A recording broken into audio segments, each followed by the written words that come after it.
Alrighty, I'm here with my brother from a different Asian mother. He's a good high school friend of mine, Ivan. Say hello, Ivan. Hello.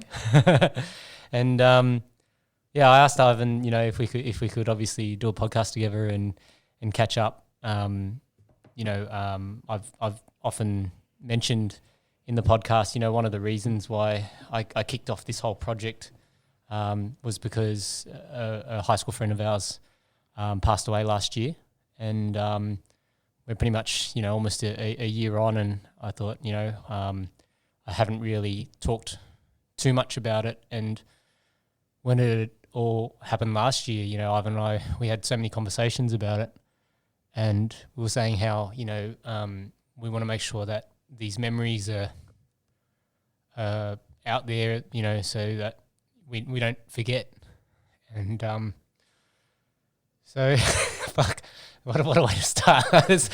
Anyway, so let's we'll get to that. All right, let's not get so heavy so quickly. So I've known Ivan and I, we've known each other since year 7, and we were in the same year 7 class at Balkan Hills High School, selective school.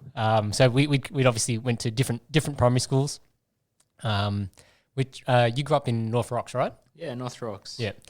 And the things that I remember about Ivan's place is that his house was basically, his backyard was like the bush. It was parkland to Parramatta Reserve. Yeah. A little creek down the back. Yep. Yeah. Lots of leeches. It's tied it up now. My dad's done a big job. Cleaning it up, and he built some stairs out of plastic pallets so we can actually get all the way down to the creek now. So yeah, it's a lot nicer now. And like, what are your sort of earliest memories? Earliest memories. Was there anything that stood out about the home? Yeah, look, I always loved going down to the creek and playing in the bush, going for bushwalks, even at a young age, going on bushwalks by myself or with my neighbour Tom. We always had pets around the house. Yeah. So, ducks, rabbits. I didn't get a dog till quite later on, which is what I always wanted. Had a cockatoo. Fish. Love pets around the house. Yeah. And then, and so you've also got a brother and a sister as well. Yeah. And so you're the oldest. Yeah. Do you remember, was there any sort of like, what's the first sort of memory you have of being aware that, hey, there's not just you, there's also, you've also got a brother and a sister? Well, the gap between me and my brother is quite big. So, we've got 6 years between us. Yep. So I guess there's always, always been aware. Yep. And then between him and my sister, there's 2 years. So they're obviously much closer in age. Yep. So I was always the bigger one versus them 2 little ones. Yep. Yeah. And then, so did you find that, did they get along better as kids, or did you find that you had a better relationship with one or the other one? Oh, look, those two are like, like they can understand each other without speaking. Yeah. Like they can finish each other's Simpsons quotes. Yeah. So they're very close. And between me and them, through childhood, it probably drifts between one and the other. Yep. Probably get along better with my brother, and that's probably because I'm very similar actually to my sister. You're similar to your sister? Yeah, so like we both kind of have the same feistiness, I think. So we clash more. Yep. Than me and my brother. Yep. Yeah. And so then, when it came, so by the time you were in, you would already started school by the time, when they were babies, and then you would have pretty much started to almost head to high school by the time age started kindy or year 1, right? Yeah. Yeah. So we were never in high school together. Yeah. So I think we left. And then he came in the year after. Yeah. Yep. Okay. And then what about, so primary school wise, what do you remember about primary school? Primary school. Well, you know what? I don't even know if you know, but I repeated year 3. I didn't know that. No. Yeah. So what happened there? So it's funny. Even though I was born here, I had to go to ESL. Yep. Because my parents spoke to me in Cantonese at home. So when I went to school, Yep. I couldn't actually speak English very well. Yeah. And then I think that affected my confidence. So in year, so the first time I did year 3, very, very low confidence, didn't really have friends. Yep. And did really poorly in school. So were you more quiet then? Yeah. Yep. Very reserved. And didn't. I don't know. I just didn't really know how to make friends. I think, and then my mum wanted to hold me back for another year, even though I didn't want to. Yeah. But looking back now, that was like the best thing she ever did for me, because the second time I did year 3, Yeah. it was like night and day. So then, I had friends and I was confident. Yep. But this is why in year 7, the year 8 boys picked on me. Oh, really? Because Because they knew you. They knew me as the kid who repeated back in year 3. So some of them, that's why I was the target in year 7. Well, I thought it was just because we were smart asses and our group, we didn't want to take their shit. But No. Some of them knew me, and so they needed someone easy to pick on. Yeah. Because they had copped it the year before, right? Yeah, of course. So they needed to find someone, and I was a face that they was an easy target for them. Yeah. So So did you actually recognise some of the boys? Yeah, because I repeated in year 3. So Yeah. then Throughout the rest of throughout the primary rest school? of So for 3 years, I had to put up with those kids that I was in their class, and they'd always look at you like, oh, you're the dumb one, and stay behind, right? Yeah. Yeah. So I copped it for 3 years, and then they tried to give it to me again in year 7. Yeah. No, I'm not taking this shit anymore. Yeah. Well, see, it's funny because, I guess, if we talk about year 7, our grade, probably copped its unfair share of getting picked on. But at the same time, we tried our best to fight back as much as we could. Yeah. And, it's sort of, and I guess I have sort of touched on this story before, but now that you're here, we can tell it in its full entirety. But, it sort of started from us throwing, fruit and, bits and pieces at each other, because I guess where we were at the courts and then where they were just sort of say 20 meters, down the embankment. Yeah. It wasn't a steep embankment, just say it's 20 meters, across the ditch in front of one of the blocks or whatever. And so it used to be we used to peg shit down there, or they used to peg shit at us. Yeah, well, for the record, they pegged it at us first, right? Yeah, and then when we were playing, whatever balls or whatever, they'd throw them away or kick them or whatever, and then so it just sort of kept going tit for tat, and then in my eyes, when it all sort of came to a head, was the day when I think it was a tennis ball went down, and then there was a confrontation, and so someone from the grade above, I'll name him, I don't give a fuck. Do you give a fuck or? Okay. Okay, so this guy named Kenneth. I don't think I've seen him since we finished high school. Yeah. So this guy named Kenneth had the tennis ball or something like that. And, so you correct me if I'm wrong, because this is what I remember. I remember somebody, wherever he was at, I think whether he was face-to-face with you or face-to-face with Age. He was face-to-face with one of you guys. That was me. That was you.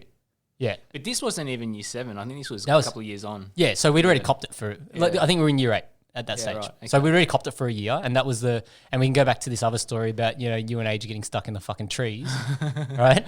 All right, let's digress and go to that story, because in the mornings, you guys used to catch the bus, right? And so you'd be at school a bit early, so before start time. And me, I was typically late, so I was hardly ever there in the mornings. But I think one of these mornings, I do remember being there, because you might remember this story, but somebody in one of the higher grades, it was a year 11 kid or something, and you used to make fun of me because when we were getting picked on, I got into some altercation with this guy in year 11, and he picked me up and pinned me against the cage with my feet off the ground for about a foot high off the ground. Yeah, he held you by your throat with one hand. Yeah. He was a big boy. Yeah, I remember. And And anyway, so the other story that I was just thinking about was the one you like to talk about, where you had the bright idea to bring rocks, right? Yeah, no, we collected them. You collected the rocks. Yeah, go. So we collected all these rocks, put them in a little bag, and then we climbed up into the tree and put it there, and then we egged them on. I can't remember what we did, but we baited them, and so that they would chase us, and then we ran up the tree, and then we thought, okay, then once we're up there, we'll peg them with rocks. Except when we got up there, I grabbed the bag of rocks and then I dropped it. So then they picked up our bag of rocks. I was like, what the fuck? And then they pegged the rocks up at us. And because we were stuck in the tree, we couldn't go anywhere. We couldn't go anywhere. So we just had to sit on that branch and just cop it, get peppered with rocks. Yeah. Yeah. I remember Age actually looked at me when I dropped it and goes, oh no. So, that's hilarious. Like, so the where the trees were, I guess, to sort of paint a visual image, is like, so from where the block was, 20 meters up from that was the basketball courts, and then right behind the basketball courts was the trees. Yep. And so basically, you probably egged them on from the basketball courts, ran to the back where the trees were, climbed up the tree, and then dropped the fucking rocks and got pelted at for probably 10 minutes or so. Yeah. But I think the other thing you guys, I remember you guys used to do was there was the hill where the rugby court was, and you used to grab a cardboard box or something, slide down the hill. Yeah, no. The best was if you got like a for sale sign. Mm. Yeah, so those flute signs. Yeah, the flute signs. So, so it was the top oval sliding down to the bottom oval. Yep. So on the mornings where the grass was still wet from the dew, yep, you'd sit on it and it would slide really fast. Yeah, yeah. Like being doing tobogganing on the snow. Yeah, basically, yeah. And then for the Brave, on the back of the top oval was another slide down, but that was rocks. Yeah. And it was twice as long and steeper. Yeah, so you could go down that one as well. Yep. But if you came off, you knew it. Yeah. Yeah. So how it all sort of, I remember it all coming to a head was that, so you were face to face with Kenneth over this tennis ball, and then something's happened and you've cracked him. Did you crack him first, or did Age crack him? Someone's cracked him in the head. No, I whacked him on the face, but it wasn't even a big punch or anything. But he bled. But the funny thing is, I don't think he bled because I hit him that hard. Yeah. I think he had a pimple on his face. And you popped it. And I popped his pimple when I hit him. And then and I think that was when Oki got involved. Yeah. Oh, yeah, and Age punched Oki. Age punched. Yeah, so then Oki got me in a headlock, and then Age got up from behind and just cracked him over the back of the head. Yeah. And then that led to the big fight. Yeah, that led to the older boys basically orchestrating that big fight after school. Yeah, so that was I still remember this so clearly because it was on a Wednesday afternoon after sport. After sport. Because we used to finish, at 2:30 on a Wednesday afternoon. And for some fucking reason, like half the school was there. And Ivan's, pretty much got suckered into having this fight with Kenneth over his pop pimple. And anyway, so basically the fight was a little bit back and forth, and up until basically I think you got hit in the solar plex or something, and you got winded. Yeah, he kneed me in the stomach. Yeah, and that was all over. Yeah, couldn't breathe. Yeah, so then the fight was over, and then the older kids kept egging it on, right? And then so what happened was I was like, no, fight's over, and they kept trying to egg it on. And there was I can't remember who it was, but there was some guy in one of the older grades, and I said, if you want to fight, well, let's fight. And I grabbed him and I started wailing on him. So, and then that was then just chaos, right? You were probably still on the ground, but there was Yeah, I was still probably gasping. But anyway, so yeah, I grabbed this guy and I had him by the shirt, and I told this story when I did the podcast with Tim, but I was trying to hit him with my right hand, and it was just like there would have been no damage done. Like it was just I was trying to wail on him, but like you're emotional, and I had him with my left hand by his shirt, and I just kept trying to pull him in with one hand and hit him with the other, and then there's a whole bunch of guys whacking me. And then Heng's like, jumped into my fight and started trying to pull people off. And then like Heng's like grabbed me, and then I've turned around and I've gone to throw a punch because somebody's grabbed you. And then I saw it was Heng, and I was like trying to pull back, and I'm like, oh, and I've like sort of pillow fisted him because I've tried to pull it back right before I hit him. And then Heng sort of looked at me, and then I'm like, I'm so sorry, Heng. But after that we got left alone. That's true. Yeah. Yeah. That was pretty much, the end of the bullying for us, right? Yeah. I mean, there was always little scuffles here and there, just mostly because of sport, I suppose. Like, yeah. When they wanted to play. Yep. And then there was the younger kids too. Oh, yeah, grade below a little bit. Yeah, there was one, I can't remember. He was a real tall guy for his age. And I remember... Andrew Pittman. Is it? I can't remember what his name. Yeah. I remember I whacked this guy across the head because he was being a dick on the basketball court. And then I found out that his dad was a policeman, and I was worried for like a few days that someone was going to come to the school. Yeah. No one ever came. Yeah. Well, there was... yeah, so I'm pretty sure that's who it was. So that was Andrew Pittman. It was so Yana Pittman, the Olympic sprinter or whatever. Really? That's her brother. Yeah. Oh, no way. So we find these things out after. Anyway, it's all in the past, right? Yeah. So all this shit, it's history, right? Yeah. But back then, like so I guess when I think back on like some of the time we spent with age back then, like we were all young and I think it was a nice time in a nice school. It wasn't too nerdy of a school. Yeah. And it wasn't too rough. It was, it was balanced. Yeah. It wasn't rough by any means. Yeah. So, I thought it was quite nice going to school there. Yeah. Well, I was just thinking back on, like just talking about age, he had I used to give Age shit.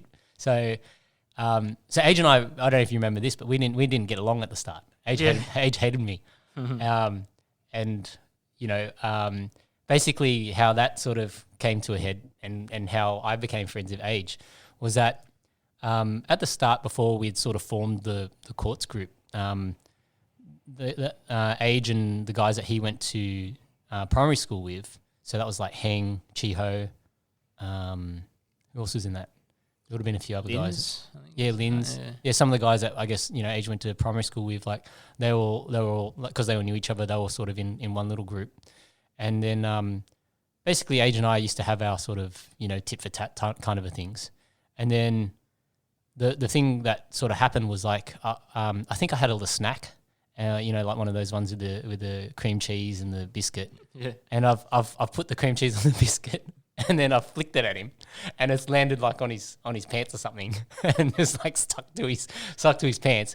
And then Age cracked me in the head, right? And I didn't fight back. It just sort of like that was one thing. And then there was another time in the library where he and I got into something, and we started throwing chairs at each other, and then we all ended up in detention. Yeah, right. But then after that, somehow that all just fizzled out. We just became mates. I don't really remember how that sort of happened, but I don't know. What do you remember? Like, I don't remember that incident. I don't think I was there. Was I there? You weren't there for the snack incident, no. Yeah. Or the library incident. You weren't there? You would have had to be, because it was in class. Oh, I can't remember. Age and I we were chasing each other around with chairs. That sounds so exciting. Yeah, and then we had afternoon detention as a result of it. I can't remember. No, you don't remember it. Okay. But then how did you sort of get that friendship with Age? I'd seen him before in primary school because my cousin Nathan went to Murray Farm. Yep. As well. Yep. and I went to one of his birthday parties, and I remember age because he stood out to me back then already. I can actually still see it now. Yeah. Like this was say, we would have been what, 12, Yeah. 11? Yeah. I don't know when I probably first saw him. Yeah. But I wasn't on that aisle. I was on a different one. Yeah. Is that what you call it? In bowling? Aisle? Oh, yeah. Yeah. Anyway, Lane. lane. Yep. Yeah. So he was on a different lane. Yeah. And he must have got a strike or something because he was super loud. Yeah. And I remember looking at him going, over the top. But I remembered him, I think the very first day of school. You'd seen him, yeah. Yeah, because I think because of our last names, I think we're in the same class. Yeah, and then because we were sitting right next to each other, like in some line, some roll call line or something. And then, so I remember saying, hey, you're my cousin's friend. And then, just from there, stayed friends ever since, right? Yeah. Yeah, it was, when I think back on, like being in year 7, like we had that, so we were all in the same class and it was just, you have your different teachers and things like that. Certain things stand out, but I remember, Age had this thing where one of his forearms was bigger than his other one. Like he had this sort of triangle on his forearm, and we used to always I guess we always used to like muck around when flexing arm wrestling. Yeah. And like Age was like a crab, like with one bigger arm and one smaller arm. He'd have his strong arm and his weak arm.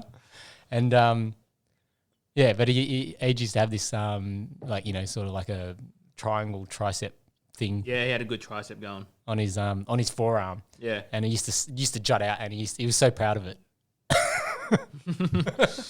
It was always really strong. Very athletic. Yeah, like just like sort of natural, right? Yeah. And fucking smart too, right? Yeah. Like he was a guy that like later on in high school when we were all like, getting ready for HSC and things like that, if you asked Age what he wanted to do, he didn't really have an idea, like a firm idea of what he wanted to do. I remember one time I asked him and he was just like, I'm just going to study and then whatever I get is whatever I get and then I'll work it out from there. Like he didn't really have a, particular inkling to say, I'm going to study to get these marks to get into this. It was just like, I'm just going to get the fucking highest mark possible, which pretty much did. And then go from there, right? Like, yeah, he loved his 4-unit math. Yeah. Yeah, he was always into maths. Yeah, that was one of his strong points. Yeah, he had a lot of satisfaction in doing those super impossible equations, right? Yeah. And he was good at it, right? Yeah. I knew nothing about 4-unit. Yeah, it was just one of those things where he was a very I would say gifted mathematical mind from that perspective. Like he could work shit out. And even after when we finished high school, he was doing tutoring and things like that and tutoring people in maths because he enjoyed it, right? Yeah. That was very smart. Yeah. But you want to tell the story about the rubber game? Rubber game. I don't even know who thought of that game. It's really ridiculous when you think about it now. Yeah. But, okay, so this is what I remember of rubber game. It was year 7, English class. I can't remember the teacher's name, but it was definitely in the English classroom. If it was English, would that have been Mr. Van Loon? I can't remember which teacher. No, it was an older teacher.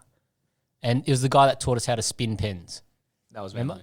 That was Van Loon? Yep. Okay, yeah, because when we were in year 7, we had this English teacher who said, okay, I'm going to teach you guys a very important skill that you should learn and it'll last you throughout your whole high school career, and learn how to spin a pen. And so we all started trying to learn how to flick pens and do all that sort of shit. But it was in that class that, I don't know where the fuck you guys came up with this idea. Yeah, I don't know.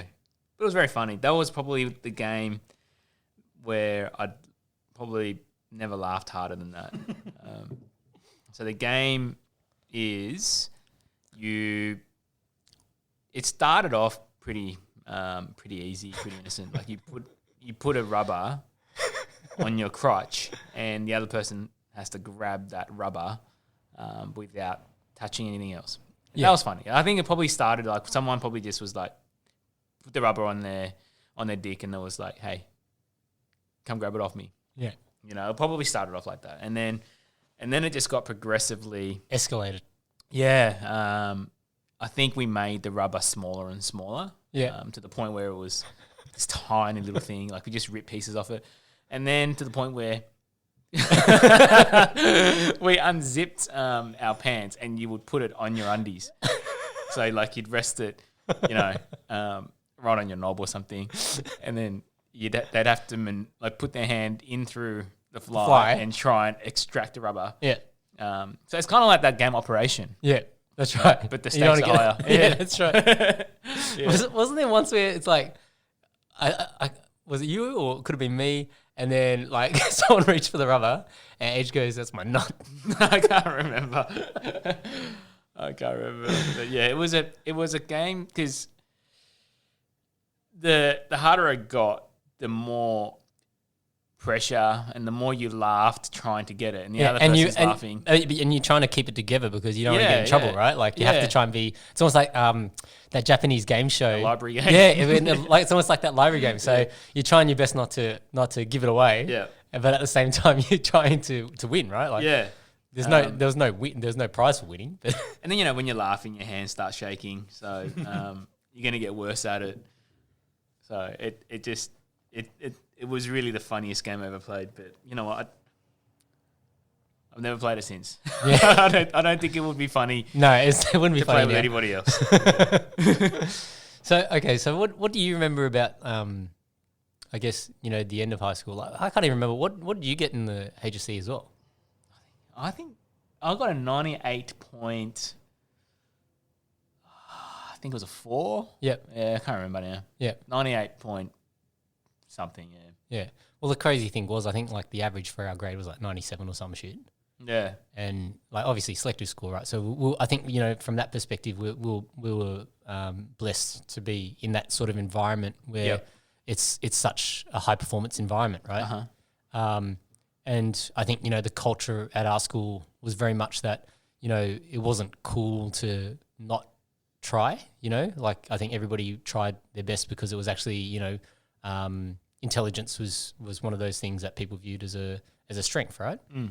But like I guess from a study perspective, do you like when you think back on studying for the HSC, like how did you cope with it? Did you find it difficult? Did you find it like something that you struggled with, or was it something that you just sort of half-assed it or like No, I tried really hard. Yeah.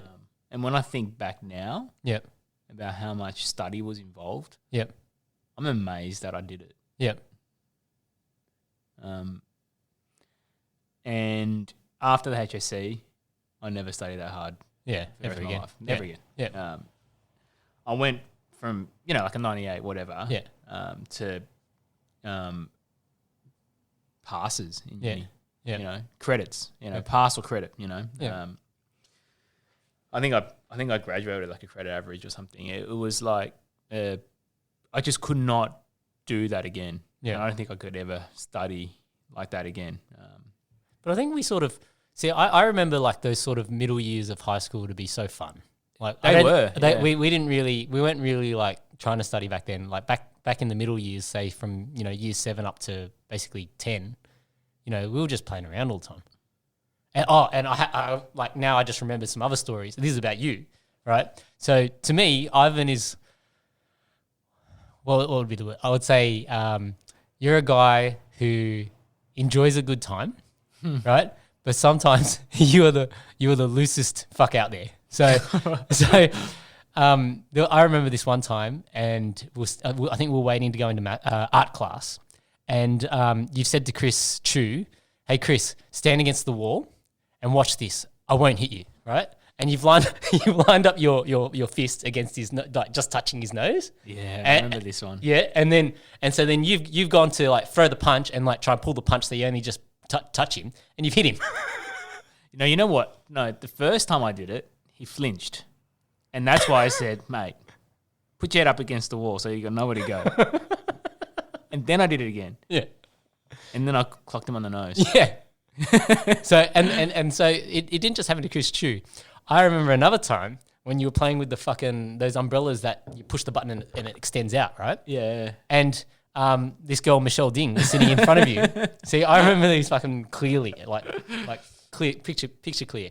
And you said, "Hey, Mish, stay there, don't move," right? And then you open the umbrella and you hit her in the head with the umbrella. It was just like that. Anyway, that to me, that sort of summarizes who Ivan was in high school. Yeah. People get hurt around me on accident. You had the best of intentions, but Yeah, it was supposed to be funny. it was supposed to be funny. But yeah, anyway. So, uni-wise, what did you study again? Commerce? Commerce and science. I did a marketing and psychology major. And how'd you find that? It's good. I enjoyed the marketing. I don't even know why I chose it. When I first chose it, it was some kind of thinking that would work really well together, marketing and psychology. Yeah. In essence, it didn't really work out like that. Yeah. I really enjoyed the marketing and some of the psychology subjects I really enjoyed, like social psychology. But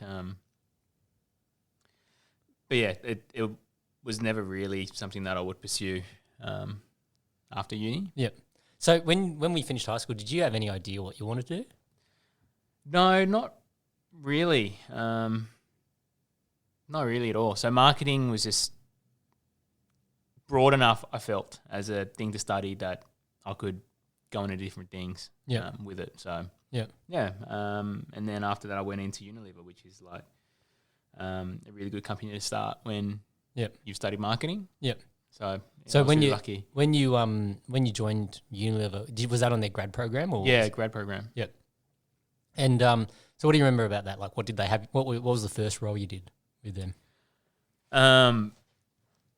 It was a newly opened role called new business development, I think it was. Mm-hmm. So it was just me and my boss in that. So there's only two people. Yeah, and it was a newly opened team, and it was to do with looking at innovations that the company had overseas, but not existing in our own market, and researching it, and then executing. Yep. Yeah, so I did that for, I think, about a year. So yeah, that was such a good learning experience for me. Yep.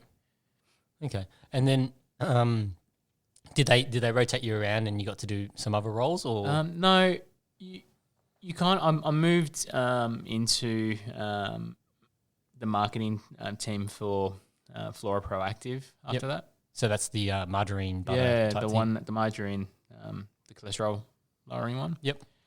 And then after that, I did a bit of work on some Bertolli brands. And Bertolli, then the pasta? Yeah. Yep. The pasta sauces. Yep. And then I left and worked for DD, Yep. Daniel Demiris? What's his name? No, Davis. Daniel Davis, yeah. Okay, Daniel Davis, Demiris. yeah. What am I thinking? I'm thinking like Fast and the Furious. Yeah, Daniel Davis, yeah, that's right. So I worked with him for about a year at Printerworks. Yep. Yeah, me and Nads were there. That's right. And Paul Phil as well. Phil was there. Wait, didn't Phil only join that like later on? Yeah, he joined it later. So that was because I think that was like his halfway house. Yeah. I think DD was a halfway house for quite a few of the guys. Yeah, I suppose. When you think about it, right? Because, so you when you left Unilever, you sort of. I remember I had a conversation with you where you were saying you were a bit sick of the corporate world. Was that right? Yeah, I kind of didn't see myself as that guy who would dedicate myself to climbing to that really senior level in an FMCG or any other company for that matter, really. So that's why I thought I'll try and see what it's like in a smaller environment. That's why I went to DD. Yeah. So then how did you first meet DD? Was that through track days? Oh, it was just through the track days. Yeah. Okay. So let's talk a little bit about Circuit Club because I think that's an important part of, your sort of progression, right? So when we during the uni days, so Ivan went to UNSW, I went to UTS, Age went to Macquarie. We all went to different unis basically. I guess for me and Ivan, like one of the ways that we've always kept in contact was through track days. and like driving. You know, back then we used to go do a lot of driving on the old Pacific Highway, and you know, I had the shittest car because I was just driving my dad's Camry. And then you had this Pulsar. No, the Bluebird. The Bluebird first. Yeah. Oh yeah, Bluebird Triple S. That's right. Yeah. With the heads up display. Yeah, the chrome wheels. And the chrome wheels. Yeah. That's right. So we used to do a lot of obviously you know, meet up on Tuesday nights type thing and go for drives, and then that sort of developed into you with Nads and Tim. Yeah. So the three of them started it first. And then I went to the first track day, and I can't remember now how long. Probably wasn't too long after when they asked if I wanted to join as well. Yep. Which I did. Yep. Yeah, and it's been such a big part of my life, Circuit Club. Yep. Yeah, because it was one of those things that you know, I think back then you guys were almost running like an event almost every month. Yeah, at its peak, it was probably running like probably about 10 events in New South Wales, and then it got to the point where we were running a handful of events in Victoria at the same time. Yep. So that was definitely the peak. Yeah, and like, you know, when I was talking to Tim was like, you know, we sort of just started it as an idea to try and get, you know, their own track days paid for, and then it just sort of grew from that, you know, and yeah, it became a lot bigger, and it did actually get to a point where it was, for a little while, we didn't really know why we were doing it, because it became quite a bit of a chore. Yeah, there's a lot of work involved, and, you know, stopped being fun. Yep. And we actually quite consciously assessed it and went back to making it fun. Yeah. So yeah. Well, let's see. At one point, like, you know, so I think when you guys were at Printerworks, you had the Circuit Club magazine going. Like there was heaps of work put into it. Yeah. You know, in every event, like, you know, like even, you know, marshalling the events and all that sort of stuff. Like it really did become like work. So, you know, you'd either have to jump in the car, drive down to Goulburn the night before. Yep. Wake up first thing the next day, get to the track, you know, get everybody registered, signed in, you know, all their fees paid. Then, you know, do the driver briefing, talk about safety, all that sort of stuff, and then, you know, basically either on the flags or whatever. And everybody used to take turns. But, you know, like I only, you know, I probably only went like maybe once every, you know, second month or quarter, you know, at its peak. And then, you know, but you guys would have been there at every single event. So I can see how, you know, it sort of does lose its luster when you're not getting to just go there, drive, and not have to worry about anything else. Yeah, it's true. And then you add the pressures of work and now obviously family as well. Yeah. It really would be quite impossible to Yeah. run the calendar that we used to run. Yeah. With the commitments that we have now. Yeah. We'll talk about, you know, how life changes with kids. So you met, so DD obviously used to come to the track days, and I remember DD having this insane R34 at one point. So it was just through that. So how did that conversation happen? So DD, it was after an Eastern Creek event I think we had once, and he kind of just pulled us aside and said, "Hey, look, you know, if you guys want to be a mentor, business mentor for you guys, I'm happy to be that for you." Because I guess he saw in us, you know, that we had a lot of passion in what we were doing, and he liked what we were doing, and he saw potential in Circuit Club. So we kind of met with him periodically as a business mentor, and I don't even know how many years it's been now, but it feels like 10 years now that I've known him, and he's still a mentor to me now. Yeah. So now he's a mentor to me through his business, EOS, and helping my business now. Yeah. Through coaching me. Yeah. Hang on. So because I remember I visited you guys at Printerworks at some stage. So he had the printing company. I remember DD was always really big on business coaching, business development. Yep. And he obviously had mentors of his own. Mm-hmm. Does he still do Printerworks now, or? I don't think so. Okay, I think so he's been moved wrapped into this. EOS is his thing now. Okay, and what does EOS do? Stands for Entrepreneurial Operating System. It's basically a system of processes on how to run your business, and it's, to be honest, it's nothing really, that isn't obvious to a business owner. It's just when someone else points it out to you and gives you the tools to be disciplined and structured in the way you do it's things. The accountability. Yeah. Accountability is massive. Yeah. So, he basically put me on this program where you met with him quarterly. Yep. And you had certain things that you had to do. Yep. I think that's one of the things that people don't appreciate enough about business is that they don't really people always look at on social media, you look at the good things about what people are posting, and they view business as this way to get rich or something like that. But they don't. I think one of the biggest culture shocks of anybody who goes into their own business is actually realizing how lonely it is. Yeah. Right? Yep. So if you own your own business and everything falls back on your shoulders, yes, you can still have employees that help you along the journey or, help you, to do certain tasks that you employ them for. But it's a very lonely business. Yeah. And that's why it's so important to have like-minded people that you associate with, because everyone needs to be able to vent and talk to somebody about what's going on. And when it's inappropriate to do that with your employees, it's not right. Yeah. That's what makes it lonely. Yep. So it is really lonely. But yeah, for me, I'm really lucky because I have my cousin Ray. Yep. Who's the MD of our sister company. Yep. So we're very much on the journey together, and when one of us is feeling down, we pick each other up.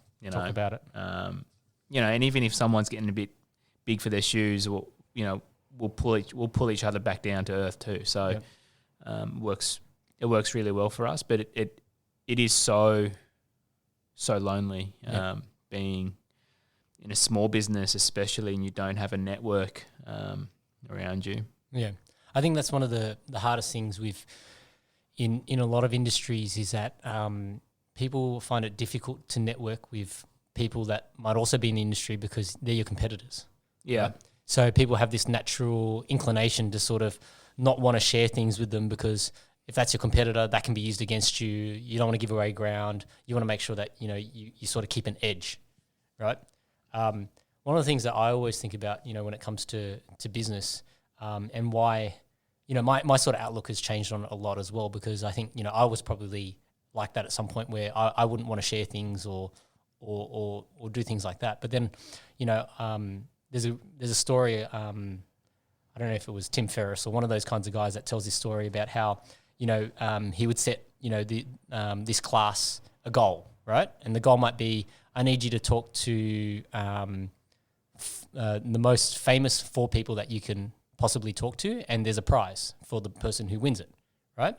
And what he found was that you might give this task to 30 people and only one person actually completes the task because everybody else starts trying to go down that pathway and then realize, shit, this is actually pretty difficult.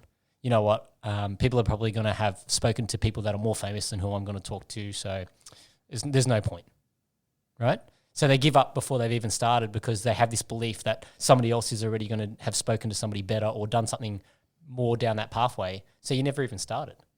When sometimes all you need to do is actually just have your name in the ring to get the opportunity, right? And so I think, people always talk themselves out of things when they don't have somebody to keep them accountable, and going back to what you were saying about, how DD's been a bit of a mentor, like, sometimes, in my business, it's great. I've got owners who, will pull me up and say, hey, Johnny, just checking, are you aware of this or aware of that? And sometimes, like I feel embarrassed because like, hey, fuck, I was talking about this in my meeting only 2 weeks ago, yet I've let it happen. Right? And then it's like, but you always got to view it in the right frame of mind, because I think one of the things that I always think about is what's the difference between criticism and feedback? Nothing.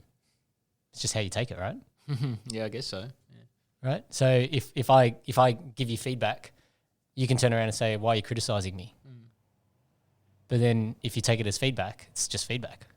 So I guess what I think in terms of the I guess the concept behind that is, it's all in the framing of how we take things on board and how we approach the questions that are posed to us, as opposed to thinking of it like taking it from that personal standpoint and saying, fuck, it shouldn't be like that, or it's not that way.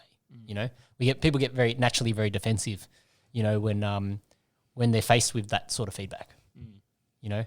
I guess let's talk a little bit about, so in terms of your transition from Printerworks to Herman's. Yep. Right. So how long were you at Printerworks for? Probably a year and a bit. Yep. And so then what then prompted you to make that next transition? Well, that company, Printerworks, wasn't doing very well. Okay. So they had to cut back. Yep. So I was one of the cutbacks. Yep. And it made a lot of sense at the time. Yep. So that was the right thing to do for the company. And then for me, coming to Herman's was kind of let's just do it for a while, because I can't sit at home and do nothing. I didn't have anything to go to. Yeah. So how old would you have been at that point? That would have been, say, I guess I would have been mid to late 20s. Mid to late 20s, Yeah. Yep. And so then late 20s, I'd say, yeah. Yep. So yeah, I came here and thought, just give it a try and make myself useful here. Yeah. And then the more I looked at it, the more I just realised that there was so much untapped potential in this company. Yeah. So, and was that, and I guess when you say untapped potential, was that you drawing on what you had experienced previously through Unilever and Printerworks, or is that just you looking at it and going, hey, I think there's more here than what is currently being done? Yeah, both, I'd say. It was amazing that my dad had built the business to where it was whilst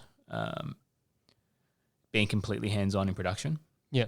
So he didn't really have any dedicated time for sales. I mean, this office was just a storage for all the junk. Yep. There was not a computer in this office. Yep. There was no email address. And my dad would basically come in here and be part of the production team. Yep. So okay, let's go back a step. How long ago did he start Herman's? He'd probably had it for 15, 20 years before I came in. Yep. Yeah. Okay. And he'd bought it from somebody else. So he bought it. Yeah. And then was basically just hands-on in production. Yeah. Keeping it going and basically provided obviously for you and your siblings throughout your childhood, etc. Yeah. And then now obviously you'd grown up, and then you're looking at this as a potential opportunity. Yeah. I've given this my life for the last 10 years. Yeah. And was it how did that conversation with your dad go about basically saying okay, well, I'm here to sort of I'm happy to take it over, or was it dad was like Ivan, I want you to take it, or was it who sort of facilitated that conversation? There was a period where it was actually really difficult because at that point I was living with them as well. So I'd moved out for a while, living at Oatlands, and then I moved back home. So I was living with them, working with them, and then me and my dad would be clashing heads a lot on the way we thought the company should operate. Yeah. So I think it was always, I can't even really be sure how it was said, but between me and my dad and my mum, it was said that, well, if you take this seriously, then you should take it over. Yeah. And we want you to take it over. But there was definitely a period where it was really hard because my dad was in control. But I'm like, well, you want me to take it seriously? And but you don't have the authority to. Yeah, or I would say something and it would get overwritten anyway. And so, there was some really tough times as well. It's really hard actually working with family. Yeah. So you found so it's very hard obviously to separate that at home as well, right? Like you're now at home, and then if your dad wasn't happy about something that had happened at work, obviously it came home as well, right? Like and vice versa. Or my mum would ask me about stuff when I'm just like, I've had a long day. Yeah. Just don't want to talk about work anymore. Yeah. Yeah. So I think that's a very like our parents as migrants are like that, like from the perspective of if they've got their own businesses, their business and their home life is blended. Yeah. Right? Whereas for us, having had that, being fortunate to experience like that sort of corporate life where your work is your work life, and then, you might have some emails and things like that to do at home. But back when, I guess we started in corporate, the whole, emails on the phone and iPhones and stuff like that, that wasn't really a big thing back then yet. So we sort of escaped that where, you sort of could split your working life and your home life. Yeah. And it's something that I always think back on because, I think my life previously was a lot more compartmentalized. I'd have my work life, I'd have my home life, I'd have my kung fu life. I'd have all these different parts, but they were never the one. I never really looked at them as all me. I just looked at them as, okay, that's me at work, that's me at home, that's me with my friends, that's me at kung fu. And then whereas now, I've sort of tried to blend all those things a little bit more. Yeah. Like the family kind of draws a line through everything. Yeah. So, it is harder to balance everything now with my own family as well. I find. So let's talk about that transition then. So, when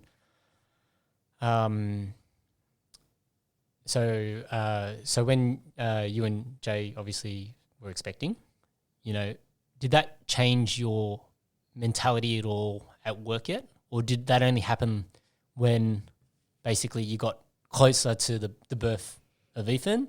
Or how did that sort of, I don't think it really changed until after he probably came. Yeah. Yeah. And then, well, when he came, everything changed, right? So, okay, so I'm just going to pause here a second because normally I do normally ask people before I start any podcast, is there anything that's off limits? I didn't actually get to ask you there, but are we all right to talk about Ethan? Or yeah, no, that's okay. Yeah. So, I'll give you my perspective on what I remember about this time in your life as well, and then you can help me to fill in the gaps. But so obviously, from what I remember, there was Jay had some complications with pregnancy, and Ethan was severely premature. Yeah. Right. And I still remember, Ives and I having a conversation on the phone, and you were very emotional, and it made me emotional as well because you were like, he's the size of my hand. Yeah. And my heart was like, fuck, so basically, so Cadence had come, only a few months before Ethan, but Ethan still wasn't meant to be due for another few months, and he came early, right? Mm-hmm. So I guess, that would obviously been a whole world changer for you, right? Yeah. Yeah. So he was 3 months premature. Yep. So that, we had no idea. It just, no warning, just, just came. Yep.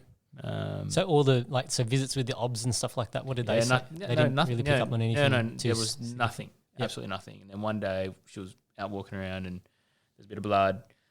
Called the ob, and then he was like, I better go get checked out of hospital. And then went there. He came, checked her out, and goes, look, we're just going to keep you as a precaution. Next thing is, we're just going to transfer you to a different hospital just as a precaution, just in case he comes. So were you with her at this point? Yeah. Okay. So you already gone back to the. No, so she went to get transferred. We were at Prince of Wales, and she got transferred to Royal North Shore, and I went home to get some clothes and all that kind of stuff, and then went to Royal North Shore, and then still didn't think. Still thought, they're just it's a precaution, safe, right? Just check, Yeah. But anyway, he came the next morning. Yep. Yeah. So he was born, and then we were thrown into the NICU, so the neonatal ICU. Mm-hmm. And he was in there for 3 months. So yeah, pretty much that became my life for 3 months. Yeah. So then what happened with work? What did you sort of put in place there? Obviously you were being heavily distracted. Yep. So luckily by then I'd already had Lily working for me. Okay. So she's still working with us now. So she was basically my person here, and my dad was here at the time as well. Okay. Pretty much just tried to run everything from the hospital. Yep. Come here every now and again, and then probably in the second to third month, started coming to the factory a lot more, because by then shit had completely imploded here. Okay. We'd had 2 staff. We had 2 staff leave under. It's a pretty serious situation. Okay. Altercation. They got into a fight or something? Or? Yeah, my dad was involved in that one. Shit, okay. All right. Say no more. Yeah. So basically, it was just a mad shit fight. Yeah, it imploded, right? Yep.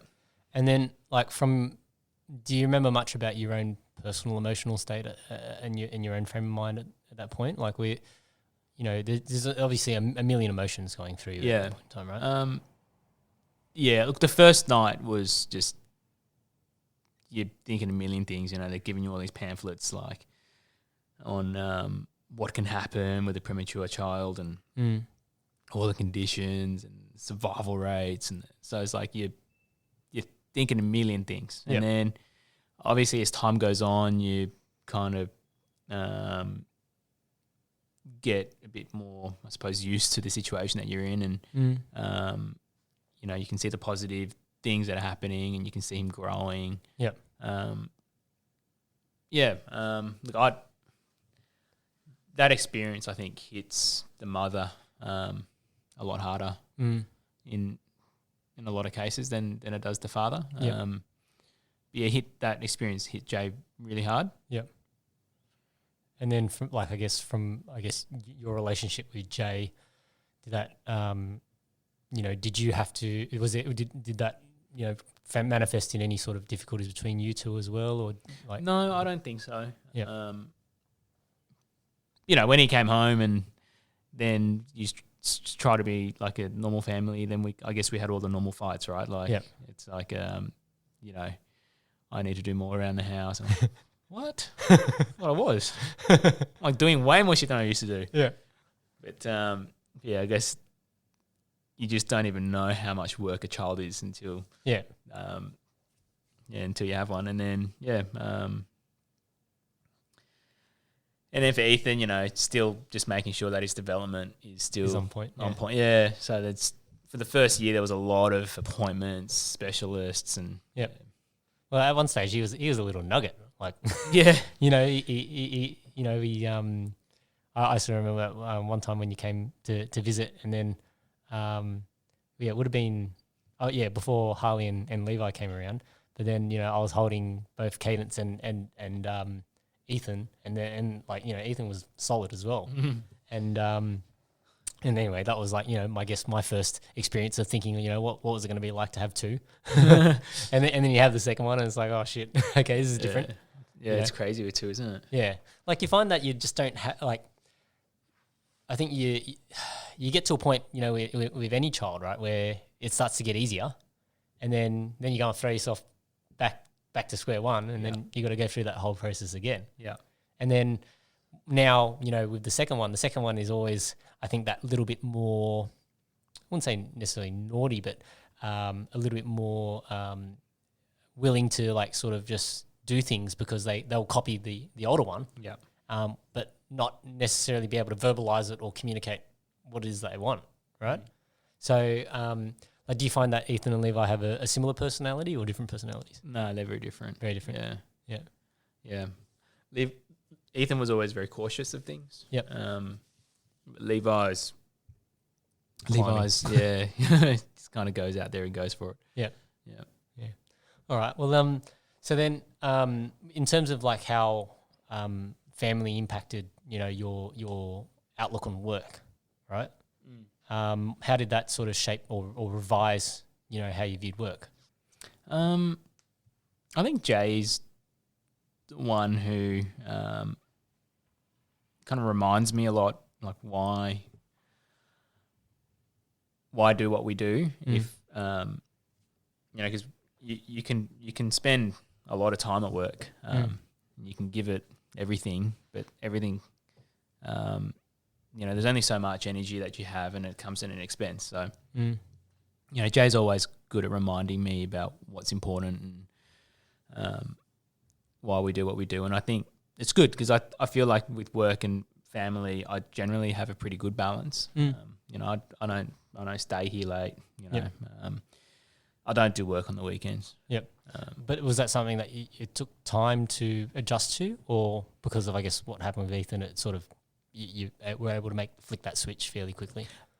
Oh yeah, look, when Ethan came, that was just the flick of the switch, really. Yep. And then after a couple of months, it was slowly have to look. There are things that we just have to deal with at work. Yep. So you have to make time to deal with it. Yep. Yep. Yeah. So I find for me, I didn't find that switch, not necessarily even a switch. Like I think I still probably don't have a switch for it because, I'm still motivated to do the things that I want to do. Like when I say that, I mean like, I'll still try and make time for training and all that sort of stuff. Sometimes at the expense of time with the kids because that's when I can fit it in, right? So, and an example I can give you of that is like now with this whole, Corona stuff at the moment, like I'm not really training in the mornings anymore. Whereas in the past I would try and obviously get training in the mornings as well because I sort of look at it and I go, okay, if the kids wake up at say, 7:30 or 8 o'clock or whatever, I don't really get any time with them anyway. So whether I leave at 7 or I leave at 6, it doesn't matter, right? But then now, they've started to wake up a little bit earlier. So, I do get that extra half an hour or an hour with them in the mornings. So now it's like sort of, okay, so when, things might adjust and I could potentially train in the mornings, now it's like, but I'm starting to really enjoy that time to connect with my kids in the mornings now. So how am I going to now try and find this balance now? Yeah. So it just, it's sort of, over time you these different things sort of, come into the equation and now you got to try and work them all out, right? Yeah, it's funny how we do have more time now with the family because of the lockdowns. So, yeah, I think, I've never seen so many people at the park, just kicking a ball, So it is kind of nice to just be able to, down. To do these things. Yep. I've never seen it before. That many people just playing. Yeah. It's almost counterintuitive, right? That there's so many people at the park when you're supposed to be social distancing and, and doing all that sort of stuff. It's true.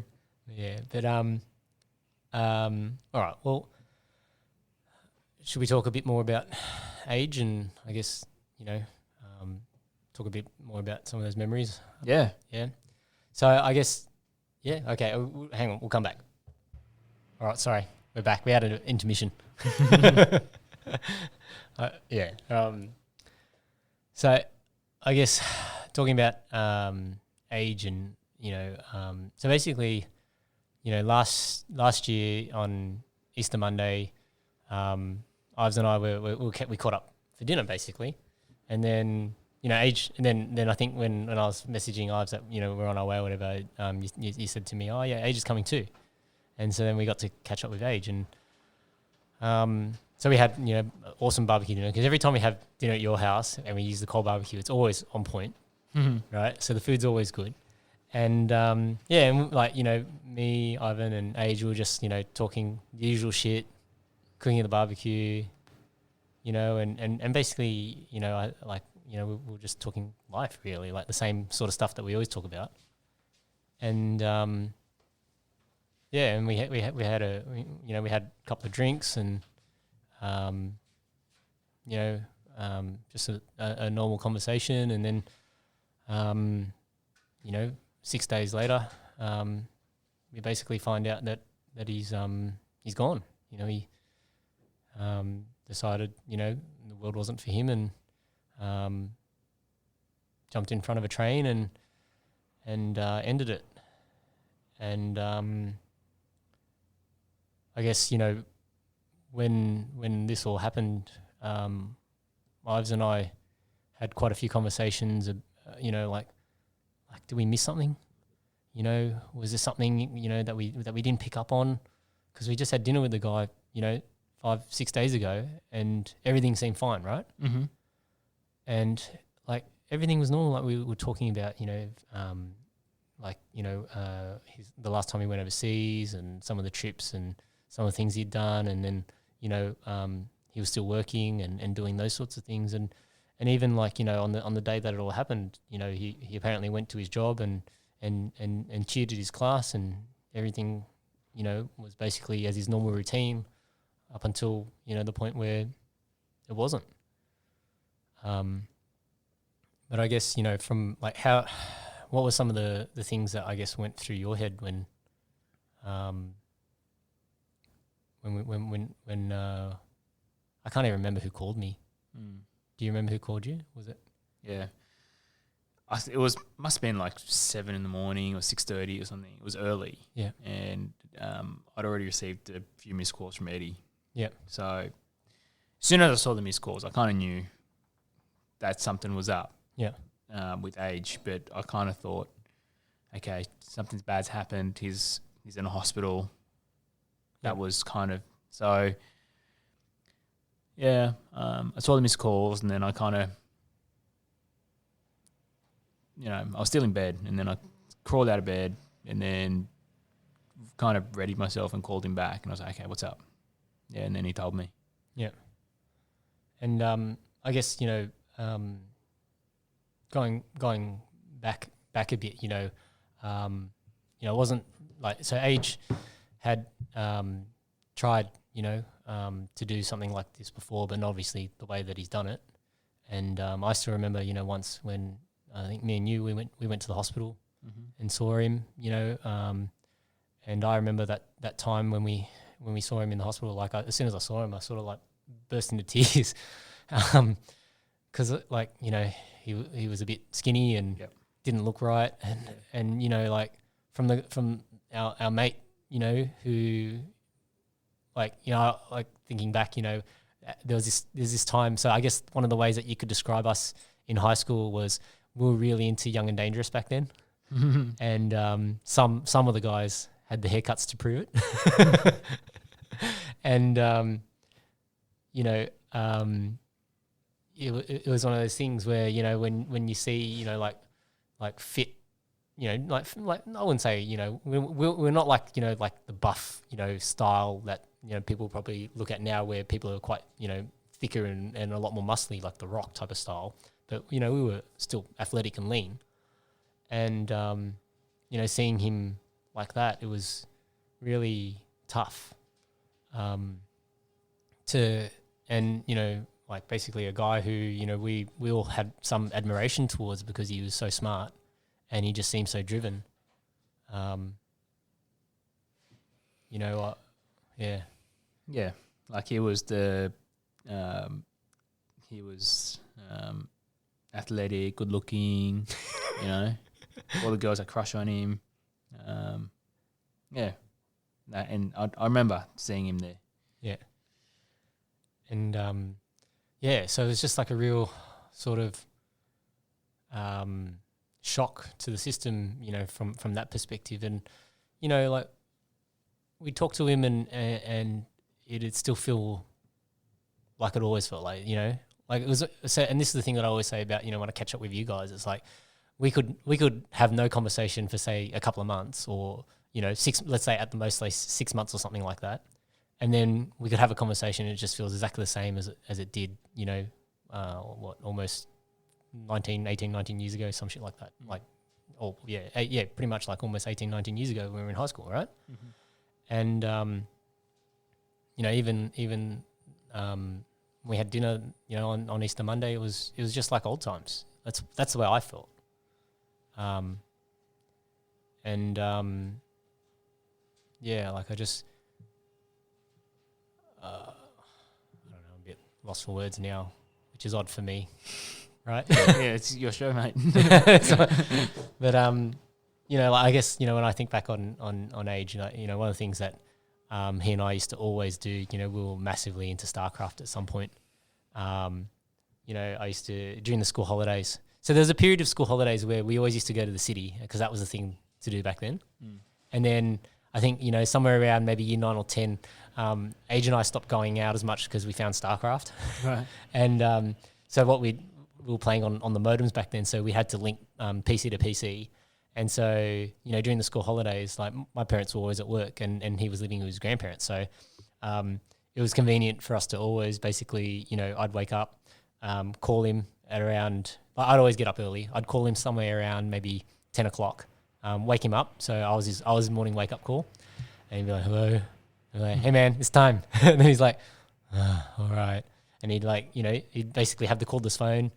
I'd hear him take a piss. You know, and his house that he was living in back then, in the one in Homebush, I still remember had like this fluffy toilet seat. But yeah, he'd take a piss, he'd have breakfast, we'd just, I don't know, talk random shit, and then basically it's like, you know, you ready? Yeah, and then we'd hang up the phone, I'd dial his computer, you know, the moment, like makes all the noises, and then we'd be playing StarCraft, and we'd start probably say from 11, play all the way through to dinner, and then I guess, you know, I would always have dinner late anyway, and then Age sort of was flexible with his sort of semi-flexible with his dinner times as well. So rather than disconnect the game, we'd press pause on the game, we'd go and have dinner, and then maybe have a shower. So we'd say, you know, okay, have dinner, have a shower, and then I'll see you back here. And then so whoever finished first would come back and type, you there? And then just sit there and wait while the game's paused. And then whoever came second or came back second or whatever would then, you know, say, oh, you there? And then it's like, oh yeah, okay. And then we'd play again, and we continue playing till like 2 or 3 in the morning, and then just basically go to sleep, wake up, do it again. You know, so that was like some of the things that, you know, I guess what Age and I always used to get up to. But even in StarCraft, like he was always better. You know, like when I say better, like he just had this way of analyzing things differently. Right. And so, you know, so back then, like, I'm going to get pretty nerdy here, but you know, this is just, you know, how I remember things. But so back then I used to like to play Terran, which is the human race, and Age used to like to play Zerg, and we'd always like either do this massive match against what they would call insane AI on the computer, so like the highest level of difficulty, and basically, you know, play these like 2-hour-long matches against 8 computers and try and do all this sort of nerdy shit. But you know, even when like we started to be able to play online, because the internet started, you know, making its way or becoming more commonplace. You know, Age just always went to that next level, right? Whereas, you know, and like he always found a way to just, you know, get that little bit better, right? In the game, or you know, basically in study, or you know, in all of the things that he chose to do. Yeah, it was always dedicated to whatever. Yeah. like obsessively dedicated, right? Yep. You know, I remember back when there was a period where you guys were into Taekwondo, right? And then so Age was training with Myungi. Is it Myungi? Who? Inshaw. Is it Inshaw? I don't know. I can't remember his coach's name, but he was training Taekwondo with I think it was Master Inshaw. He was like this Taekwondo instructor, you know, he used to love to say this Taekwondo phrase or something. I don't even know if it was a Taekwondo phrase, but somebody used to, he was talking about this guy kicking, and the guy kicking would always be like, and used to like, you know, hit the pad or whatever. And he'd always love to say shit like that. Like, you know, like we'd be like studying or something. He'd be like, and it's like really random, right? And he was, you know, always came up with weird ways to talk about shit. Like he loved it. He had his favorite words like festy. You know, what else do you remember? He used to do that thing with Ching and Cham. Oh, sexy. Yeah. Sexy. Yeah. Yes. Oh yeah. Yeah. So creepy when you think about it, right? And then they'd have this hand movement. Yeah, where they wipe like that. That's the noise that they would make. Yeah. Yeah, it was just he was a special guy from that perspective, you know. And then like, you know, I guess, you know, when I talk about him being one of the reasons why I started doing this project, was basically, you know, months after, you know, he'd passed away. You know, I was watching the movie Coco with my kids, with Cadence, and Coco's about, you know, it's a Disney Pixar movie about, you know, the Mexican boy who's celebrating the Day of the Dead, and basically, you know, it's talking about honoring, you know, the like when people no longer remember you, that's when you really are gone. And so when I was thinking about that, then I was like, well, I don't know much about my own family history or my grandparents and things like that. So you know, wanting to preserve Age's memory as well as, you know, wanting to know more about my own family history was the reason why I started the project. And then, you know, I've just enjoyed it that much that I just keep doing it. You know, but yeah, I've done quite a bit of the talking. Is there any sort of memories that you want to sort of reflect on and share?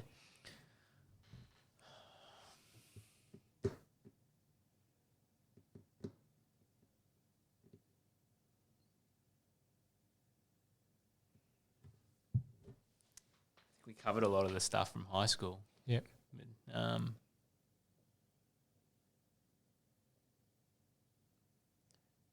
be nice if we could have done a podcast with him, eh? Yeah. Would have been great. He just had a different outlook on things. Yeah, he was always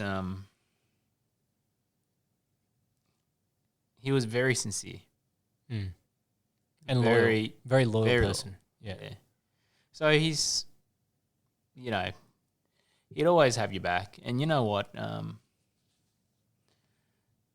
I found out later after he'd gone from his sister that they'd found his diaries, and I think it was actually his mother sent me, his stepmom, sent me a text and said, "Oh, you know, thank you for being his friend. He always thought of you as a brother. It's very apparent in his diary journals." And there was one point where he said, he was praying for me. And it just kind of floored me, because I was like, here he is going through whatever he's going through. And he's praying for me. Like, scares me to think what he thought was going on in my life that I needed praying for. But, you know, he was thinking of me even in his dark times. Yep. Yeah, and it's for so long we didn't speak to him because he wouldn't take phone calls and yeah, he goes through these phases, right? Like, well, that was like a good few years from pretty much 2002 at some point, I think, for a couple of years. Yeah. He was pretty much just completely off the grid. Yeah. Yep. You couldn't get in touch with him. Yep. But, you know, even though he wasn't ready to talk to us, he was still thinking about us. Yeah. Yeah. Yeah. I'll you know, like I remember even when I was working at Mercedes-Benz in Wollongong, so that was only, you know, a couple of years ago. You know, occasionally I'd give him a call while I'm in the car, you know, and just try and catch up with him and talk about, you know, what's been going on. And then there was a period there where we were playing a little bit of StarCraft 2. Yeah. You know, we got into StarCraft 2 with Baz and I think Champ was playing as well. And then we played a little bit of Dota. Right. And that was the other thing about age that surprised me, because there was this period in high school actually where we were a little bit into Magic the Gathering, the card game, right? Yeah. And then somewhere along the lines, You played Red and Black, right? Yeah, Red and White. I played Red and White. Yeah. And then somewhere along the lines after high school, Age got really into it, and he was like going to the city and playing in like Magic tournaments. Oh, really? Yeah, like he told me about it, right? Yeah. And then I remember he was also working at DJs in the city up until some point where he got the shits to the manager, and basically him and the other guys that he worked with all decided to quit at the same time. Right. Yeah. I don't know. Just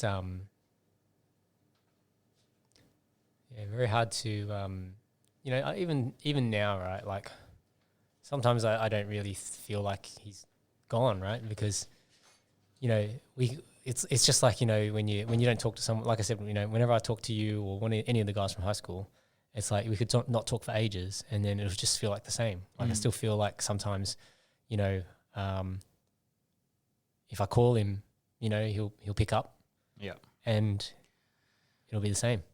Yeah, I often would call him, you know, around that 6 o'clock mark, just on my way home. Yeah. I'm driving home. But we'd often miss each other because that tended to be when he was going in to do tutoring. Yep. And then he'd call me back later when I was already at home and trying to look after the kids. So it was, you know, we'd often miss each other. But yeah, for a long time after, you know, you're just driving home, you're thinking, oh, yeah, who am I going to call today? And you think, oh,